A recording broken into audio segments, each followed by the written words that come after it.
Metro సంస్థలు ఒకవైపున పెద్ద ఎత్తున రంగం దిగుతున్నాయి.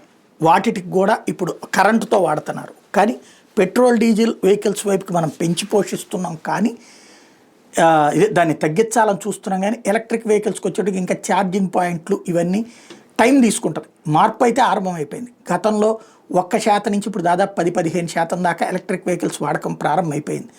కాకపోతే ఇంకా ఛార్జింగ్ పాయింట్లు తక్కువగా ఉండటం వల్ల వెనక ముందు ఆడుతున్నారు. అయితే రాబోయేటటువంటి రోజుల్లో ఆయిల్ మాత్రం అవసరం ఇంకా ఇంకొక 25-30 ఏళ్ళ దాకా తప్పేయట్లేదు.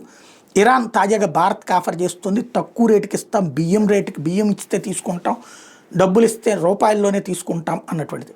ఇప్పుడు ఏమన్నా మార్పు జరిగే అవకాశం ఉంది. ఎందుకంటే గతంలో అట్లా తీసుకున్నాం ట్రంప్ ఉన్నప్పుడు. తర్వాత బైడెన్ వచ్చిన తర్వాతన అడ్డుపెట్టాడు. చివరికి మనం అమెరికా దగ్గర కూడా కొనాల్సి వచ్చింది. బైడెన్ పెట్టినటువంటి ఆంక్షల నేపథ్యంలో ఇరాన్ నుంచి ఆపేశాం. అయితే రష్యా నుంచి కొనుక్కుంటున్నప్పుడు మాత్రం వాళ్ళ ఆంక్షలు పెట్టినా కూడా పట్టించుకోలేదు. సచ్చినట్టు వాళ్ళే మారారు. వాళ్ళకప్పుడు మనం చేసిన పద్ధతి ఏంటంటే రష్యా నుంచి మనం ఆయిల్ కొని అమెరికా వాళ్ళకి తక్కువ అమ్ముతున్నాం కాబట్టి మన జోలికి రాకుండా వదిలేశారు. ఇప్పుడు మరి ఇరాన్ నుంచి ఆయిల్కి సంబంధించి ట్రంప్ ఏమంటాడు, మోడీ ఏమంటారో చూడాలి.